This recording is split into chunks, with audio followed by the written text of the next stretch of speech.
So here we go, ladies and gentlemen. The Summoners Cup, that is what they're fighting for. RYL Club as the blue team, SK Telecom T1 as the red team, as game one of the Season 3 World Final gets underway.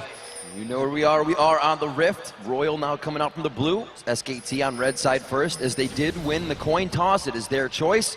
On that red side, we'll have to see as it goes. Level 1s have been ferocious throughout this entire tournament. Let's see if it happens again. These teams just slam into each other, and SKT has more crowd control right now. They could get the death sentence from Thresh, and that could combo with a Counter-Strike stun from Impact's Jax, whereas RYL doesn't really have the same options. If RYL wants to fight, they need to get the jump on SKT, which is highly unlikely. Remember, RYL last time went into that jungle against Fnatic. Fnatic were ready and waiting. It was a crazy engage, but nobody died. SKT are in a dangerous position to do the same. SKT is right on top of a ward, and they don't know it. So this could be RYL getting a jump on them if SKT walks in. The game of cat and mouse is going to be the balls, the impact. They're going to know a little bit too early, and they both have vision of the danger zone. This always seems to happen in these games. 5 people run into each other at level 1. Everybody calm down. Back away to other sides. And yeah, that doesn't tell us much about level 1, other than the fact that the teams could actually not get their traditional wards down. So as far as scouting for 1v2 lane matchups, they have no knowledge. They do not know where the junglers are starting, and they do not know where the top laners and bottom laners are going.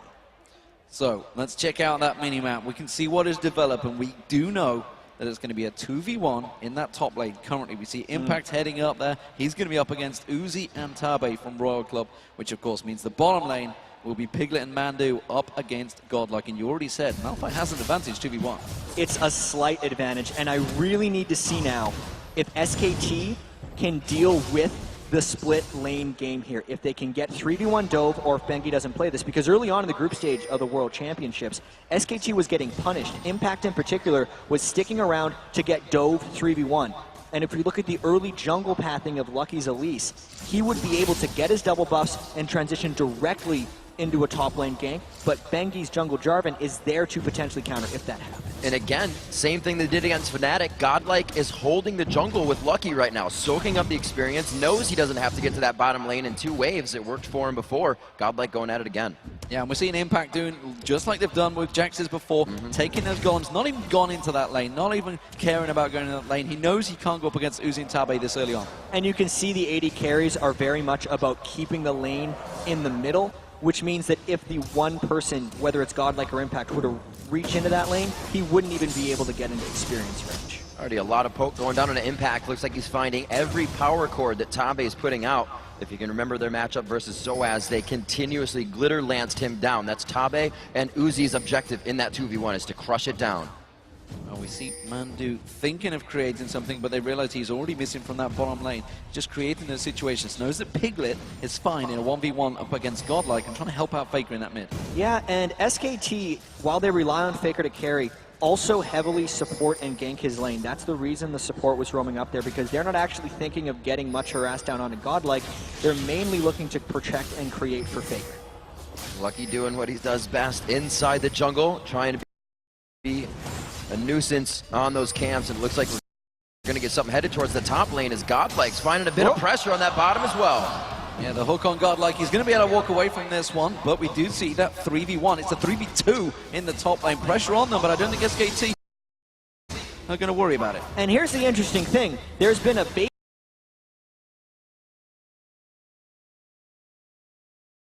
very slight edge on top. They're going to have to be very careful for Lucky here. He's soaking up a 3-person experience as Bengi is going to be getting ahead on this 2 lane, but they may take that tower down before anybody has time to think about it. Impact doing what he can in and out as the harass is just too much from just outside turret range. Yeah, great condemn from Uzi, keeping him on that tower. Look in the mid lane now, look what is developing. Faker's already just been back to buy. He's kind of bullied out. White's pulling ahead massively. And White's is generally unstoppable in the laning phase on Orianna. That's why it was getting banned away, and interestingly enough, the only games that Faker won in the semifinals were his 3 Orianna games.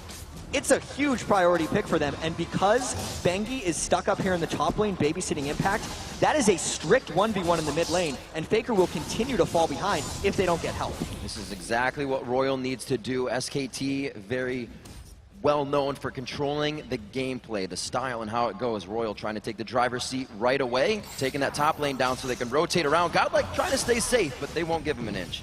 Yeah, good death sentence from Mandu, but this is going to be the first turret of the game going down. We can see Impact has already backed away from this one. RYL Club have pushed it the whole time through, and they will take game 1 turret. And here's the difference between RYL's ability to play this 3v2 laning game versus SKT's ability to 2v1.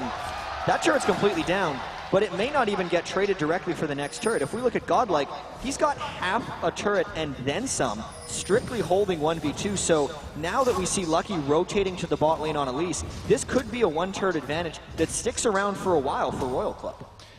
Godlike looks like he will be relieved a bit of his pressure here. Well, it's going to be the rotation of that ADC lane. It looks like Lucky will be there as well when they activate that. So the chess pieces in motion for something to happen towards that bottom lane.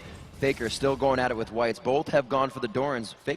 Whites rather, going for the early magic resistance. This is where it gets interesting. Faker is absolutely level 6, and Bengi's going to try to combo with the gank. He goes in. Does he manage to knock him up? Yes, he does. Surely the shockwave comes in, but it does not matter. First blood, Faker. Just execution right there, SKT, and Lucky, you're out of position. Getting very close to being caught there. Like you said, Jat, they were just waiting for the right time. Level 6 hits instantly, and they didn't have time to think about it.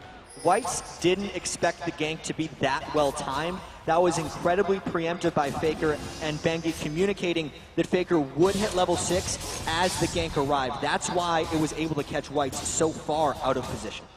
So Bengi stealing away Lucky's farm. Lucky just holding out that lane. Not going to be too worried to get that middle farm, but that gives Faker right back into it. Gold advantage, they were so even on CS, but the fact that he's just got that first kill is going to be vital. And SKT looking to try and put some pressure in that middle, but it's the Dragon that may well start being the next objective.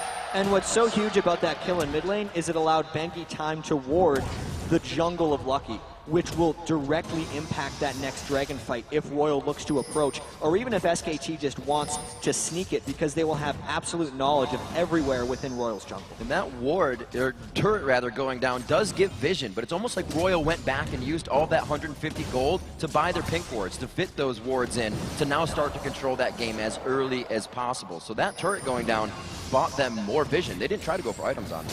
Interesting difference in builds between the two AD carries. Uzi went for the boots early. He wants to get that mobility around that bottom lane, while we see the Phage going towards that standard Trinity 4 star for Piglet. And Vayne play is all about mobility. It's very likely we'll see a Blade of the Ruin King next by Uzi, but this mid lane is the focus for SKT.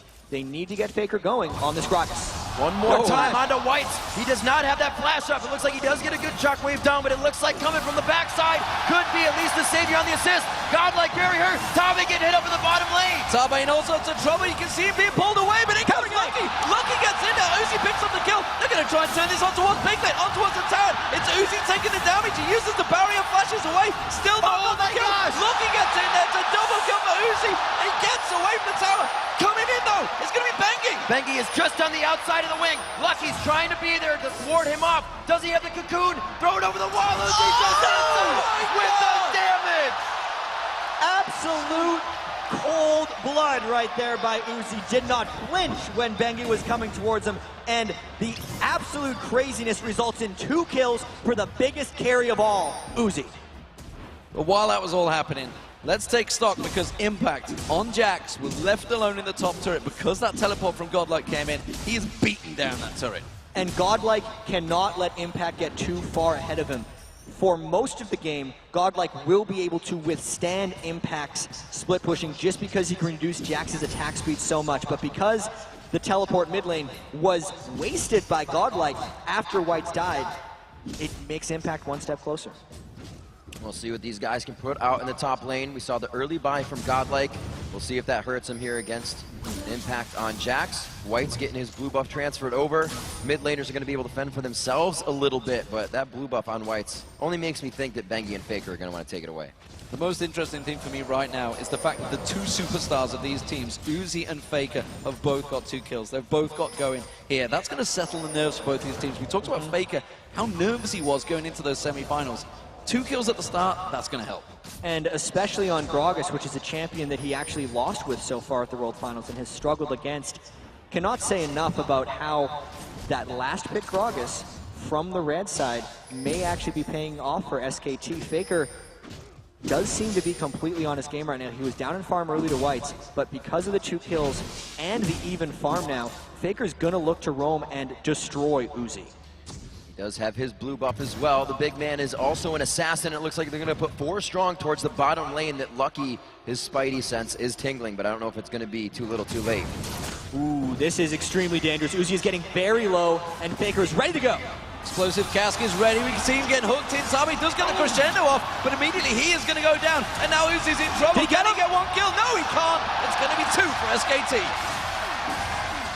So SKT beat RYL to the punch there. There was no counter gank arriving from Lucky, and now it's completely on RYL's other lanes to push and punish SKT for committing 4 people, since they right now got 2 kills for no full turret traded back. Really first-class use of transition and the abilities that you know are on cooldown. The teleport was just used kind of haphazardly in mid as Whites went down. They knew that wasn't an issue. They know it's not going to be an issue, so they get Dragon as well. That roam has completely swung the game in SKT's favor. After losing the first turret, they were able to get it back, plus the Dragon, plus even more kills onto Faker. That could not have went better for SKT. Swings the gold, swings the advantage. Impact starting to build up at CS lead. Comes Do you see in the middle, there's going to be a catch on towards Piglet. It's the ball delivery system. Is it going to be enough damage to go down? It surely will be. And it's Whites finally getting his first kill.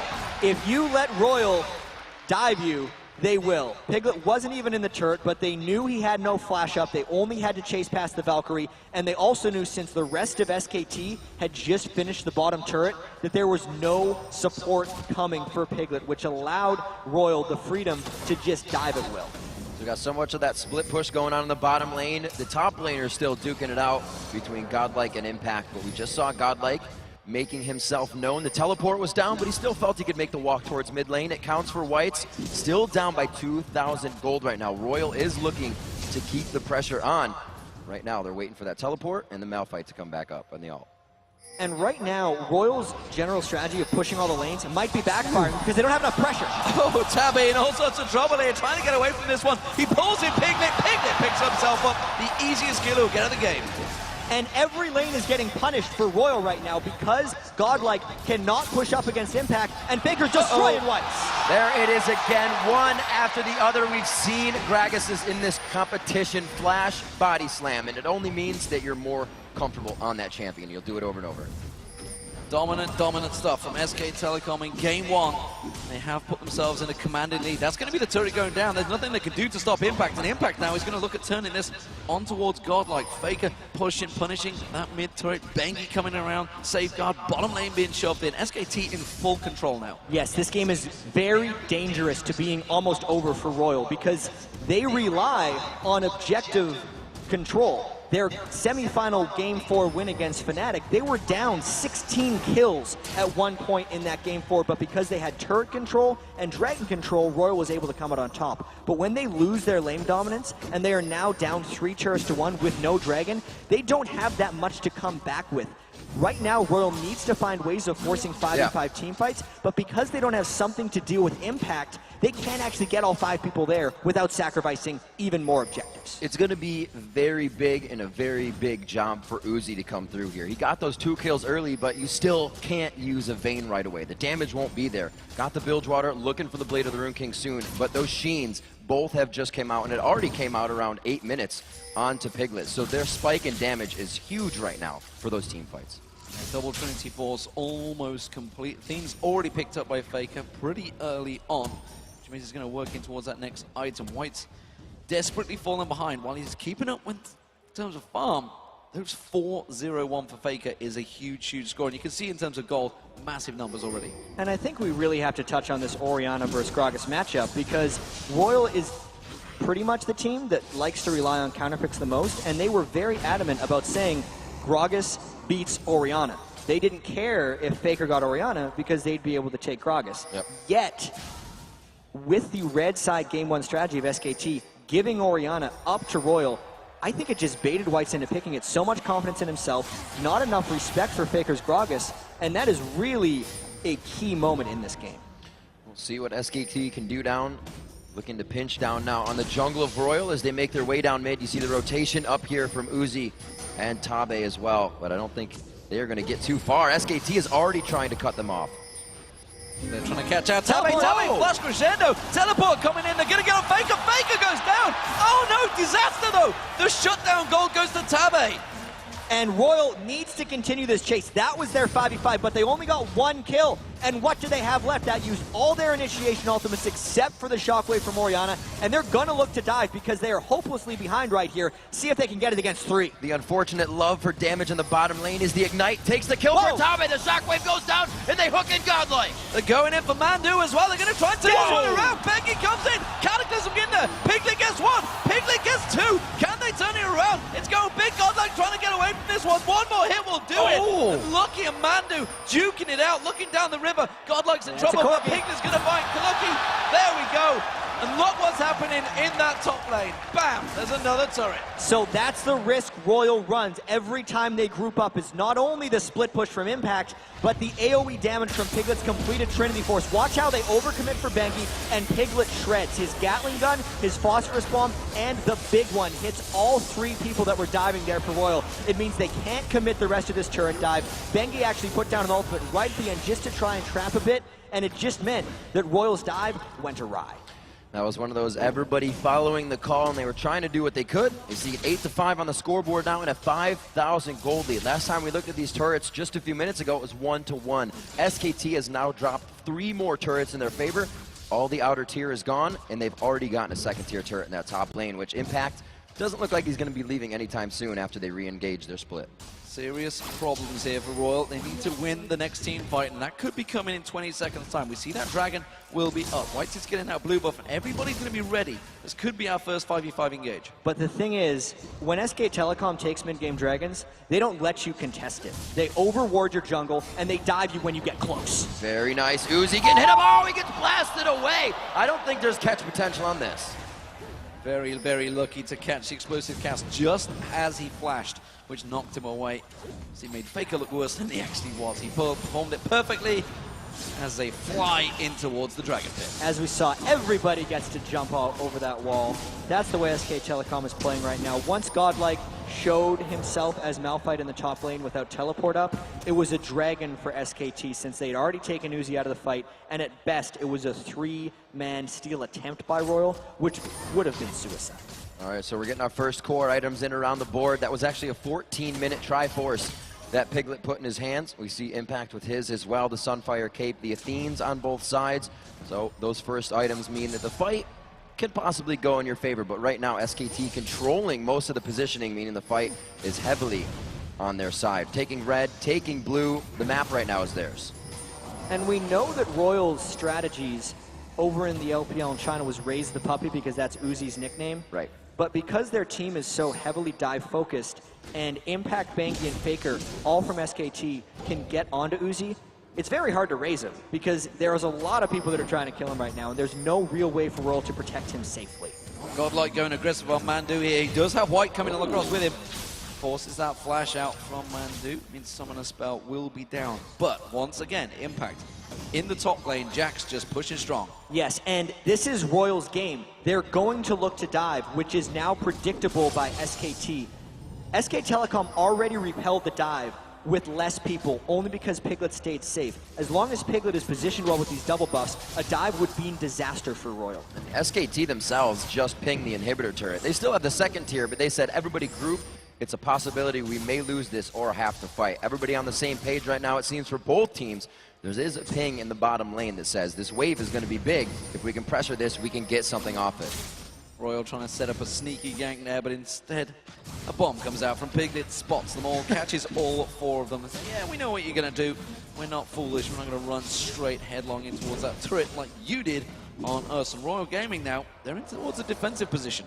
And once SKT gets teams in this position, they are extremely comfortable. The best thing that SKT has done is starve people out once they get leads. They're not going to look to overcommit until they can get a clean fight, or they're going to wait for RYL to commit in the game, engage back at them. SKT is the best in the world at this type of game. And Godlike is really what they're banking on here. Look at how far they are forced to play back on this turret. The thresh hooks, the barrels, Jax can jump in. Impact doesn't care. He'll fight under the turret. Corki bombs. RYL can't even stop the siege coming in on this turret. Yeah, Right now they are trying their best to just keep them away. Finally another wave of minions comes in, and SKT get a couple of hits in it. Once again, Godlike getting in their faces, trying to keep them away, but there's just simply not the damage to repel them. Those barrels keep on rolling through, and every time Jax gets on that turret, along with Piglet, they knock you down just another flexing notch. the muscles. Yeah, that was actually a Gragas ultimate just for the harass. We've seen so many Gragases in the World Championships do that. It pushes 2 people back because Royal was too low, and it means SKT gets their 5th turret of the game. Looking very dangerous, but they do still have the Malphite. They have the Vayne. They can get that to the late game initiation. Whites can play the protect game on that, but it's so easy to say, but so hard to do at this point, especially with SKT in the driver's seat. Piglet grabbing up buffs for himself as well. This bottom turret still not going down, and really 1 turret to the name of Royal still. That's the top one that went down very early. Yeah, big power coming out again. It is going to be the Rabadon's death cap completed by Faker, so he is going to be looking to wreck someone's day the moment he gets back into lane. So much so he could actually probably take Tabe down with 2 barrels. I think he'd be just dropping straight away. Middle turret again being defended cleanly. They know where Royal are focusing, but they just can't get to it. It's 5-1 in turrets, Rip. Yeah, that last turret, or the first turret I should say, for Royal went down at 5 minutes, 16 minutes ago. Since then, every 3 minutes, SKT has found an objective after the fight or after a dragon. They're continuously moving off of their engagements. Here's the situation right now in this game, because SKT has stopped Royals early, and now Royal is forced into trying to catch fights. Every time they miss, they fall farther and farther behind, because Impact is still farming in that lane, and since Godlike neglected so much farm earlier, he can't stop that. So Royal's only option is to try a 4v5, but because SKT has so much disengage, they are dodging it time after time, and they are wearing out Royal's engagements. Yeah, Tabe trying to create that situation, flash for flash, missing out, ultimate burn, which means, again, SK Telecom are going to know their timer on that. They're going to turn it around. Impact's been pushing that top lane the whole time. And sure enough, they're going to go in and steal away that blue buff. Everything that's happening here, it's like the bigger blitz hand being down. It makes the lane safer. You just saw Crescendo, you just saw Teleport. Everything becomes a little safer. The map is even more yours. They can engage on this. They have no vision in the mid lane, but they will know they're rotating soon. SKT just knows they can flex their muscles right now. Oh, coming right back. There's Impact. Coming straight back in. Impact does go down. It's Uzi that gets the kill, and he will be the killing blow on Impact. That's how you stop a Jax. Yeah, and we can see how lethal this Royal team composition could be if they weren't so far behind, because catches like that would give them the freedom to dive. But now, because there's way too many damage threats that have adequate farm on SKT, even with Impact down, Faker could shred and Piglet could destroy Royal if they tried to fight 5v4. So the kill is nice, but it doesn't give them anything back that they need. They put quite a bit of eggs in one basket for that kill as well. The unstoppable force being down now, something they somewhat need to stop the siege. Continuously pressuring back. So we're waiting now for Tabe's Crescendo to come up. The flash probably won't be there for the next engage. SKT looks to force this one too strong, now sitting 6,000 plus gold in the lead. The turrets have slowed down now that they actually met the front door, but I'm sure they'll be able to get past this with Royal being so much on their heels and trying to piece together items that they really haven't hit their second core yet. Yeah, complete map control. That's the blue buff, the red buff and the blue buff taken away from the jungle of Royal. They have complete dominance. Just look at the ward control across the map. You can see SKT have full vision of everything the Royal are doing. That's why they're going to get themselves another easy dragon. And you can specifically see how many wards SKT has in the Baron area. We're about 24 minutes into the game now, and since the turret pushing has slowed down for SKT, it means the Baron is the next objective for them. They're going to try and get the Baron or a team fight before the Baron, and then use that advantage to crack the inhibitor wall of Royal. Royal's desperately trying to get back some of that map control right now because they've seen SKT starve teams out of Baron before. If Royal tries to move up and gets caught in a brush, so many times against SKT, you see someone say, oh, why did they face check against them? It's because they had to. Yep. SKT forces them into those situations by putting enough pink wards down in the enemy jungle and making you check, because if you don't check, you're giving the game to SKT. And I'm sure SKT also has the inkling in the back of their head that Royal went for multiple 20-minute Barons, although it's very dangerous. They were able to put themselves in that position. Now SKT has done such. The warding, as you said, Jap, pretty much uncontested now because of that. And here's the most interesting part about this Baron jump in. Everyone came in through the back of the pit, and since Royal's been turtled in their base for so They long, put a question mark on it. they never had the time to move in. And here's the face check. Uh-oh, straight into it. Taba uses the crescendo. It may buy them time. It's not going to buy Lucky anything. Flashes away from this one. They have disengaged so far. Royal are looking to engage.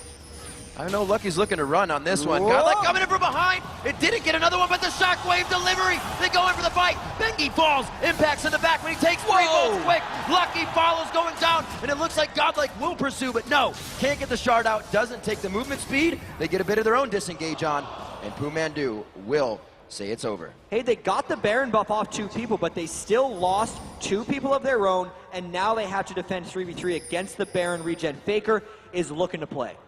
He has got explosive cast coming up in a couple of seconds, which is why you can see him start trying to create something. Shockwave's a long way off, as is Uzi's ultimate.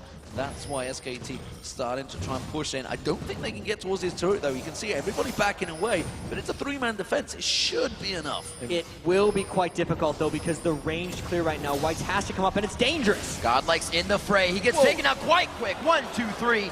The health bar says 0, and they make their way out with another kill. 5, 2, and 3 coming out. Godlike definitely overstayed his welcome there. He did not need to be up that far because Whites was on the way to clear the turret. Let's take a look at the fight beforehand, though. RYL got a clean enough initiation, and you can see the rest of SKT was scattered looking for Lucky, which is why they decided to initiate. That was a temporary 4v3, and they got a clean initiation on it too, which is why they were able to clean to get those kills. Faker came in late, Piglet was scared of the initiation, and it's why RYL didn't get devastated in that fight against a Baroned up, heavy lead SKT. Oh, they're going to catch on towards Faker. The damage is coming in. Is it going to be enough? No, he flashes away. There's no Ignite burning on him. Now Uzi's in trouble. He gets caught out by Faker's Cataclysm. Royal's going to get focused in. He will not get out of this one.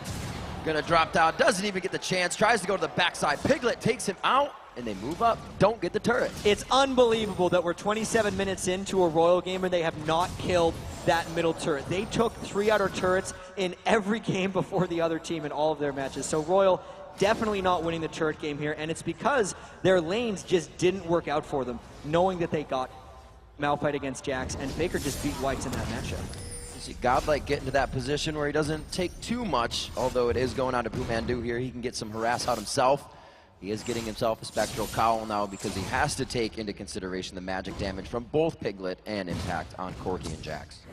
Yeah, some big problems. And, you know, we saw Godlike Orisa also earlier, thinking he was the big tank, went up in there. Faker and Piglet just shredded him down. He cannot go up against him right now, even though he is the main stopping force. He wants to get in and interrupt. And actually, looking back at that replay, Piglet was just a centimeter off being caught by the unstoppable force and Shockwave. Yeah. That was a tight fight still. The thing is, even if that landed, RYL wouldn't have been able to take any objectives off of it. If we look at the positioning of where the fights are happening, it's always in RYL territory, and it's never a dangerous fight for SK Teletom to engage in, even with this red buff invade. If they get caught, it's a kill. Maybe it's about 1% back in your gold lead, but it's not game-breaking. Whereas if SKT catches Uzi looking in a brush in the wrong way, they may as well get an inhibitor. And I think Piglet has taken the same thing into consideration, knowing the shockwave, that percent damage, and that unstoppable force that are coming straight at him, builds himself a Guardian Angel, knowing he can be the focus of a fight. Faker now coming into the front line here with Blue. They gather together, leaving Impact in the bottom lane, and they're not even spreading themselves out thin here, being completely in the driver's seat. Absolutely, an Impact now on a mission. He's a machine. He's got that Blade of the Rune King completed. He's just chewing through the minions and straight on towards that tower. The tower will not last long. Royal can't even contest this one. He's not even bothering to let the minions tank at the start of this. He wanted to get the jump on it, and that turret is far too dangerous for Royal to contest. Maybe on the next one, but it's going to be a difficult siege hold against this SKT post. Double Triforce spells bad news for a turret. Looks like they're going to move on to the inhibitor now. This will be one of the first. The siege has been pretty unstoppable from these guys. Right now they go for damage poke. They want the fight. They're not even really going for the turret. It's always the 1-2, the hook. Can they get the cast? Oh, the unstoppable force, and they go into the fight. They're going in for Faker. They do go into the crescendo, but they haven't got him down yet. He's going to run away from this one. Will finally get caught out, but it's the depth of the Royal Gaming getting caught out completely. They're just dropping like flies. Just a clean ace right there by RYL. It was a scattered fight right there because SKT got initiated on, and they were fine with that. SKT set up a smart siege. Faker was not instantly bursted, so even though he died, he got off all of his spells, and this looks like a clean Game 1 win for SK Telecom T1. Coming in strong, they did have the fights in their favor. They took the gold lead right away. Even after losing a 5-minute turret, they take down the Nexus turrets at 30 minutes. So there it is, ladies and gentlemen. Game 1 of the World Finals is going to SK Telecom T1. Full control for the Korean team coming into this matchup. And really, that was a dominant performance. They chose that red side. They won. We saw a big smile there on Faker's face because he did not have the strongest semifinals. He was definitely nervous coming into the Galen Center. But now, on an even bigger stage, in front of a sold-out Staples crowd for the World Finals, he picks his matchup later, dominates Whites, and is a key point in SKT's Game 1 victory. You know, we said that Gragas was probably the most problems that Faker had on a champion, if he can have problems on a champion. But Bengi came in, burned the Flash, killed Whites, came back, Flash was down, killed Whites, got the Malphite ult out of the top lane, and they were able to continuously work those windows.